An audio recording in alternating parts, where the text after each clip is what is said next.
ito yung puti, blue at saka red na corner piece. So ito yung puti, white side, red side at saka blue side. Okay? So nandito na siya sa pwesto, kaya lang mali lang yung orientation. So ngayon nakaharap naman dito sa kanan. Okay?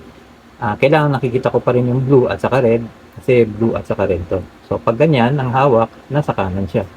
Ngayon, yung edge piece natin, nandito siya, red at saka blue, so wala na siya dito. So, pwedeng ikot nyo na muna to bago itaas to, para nakaset na siya.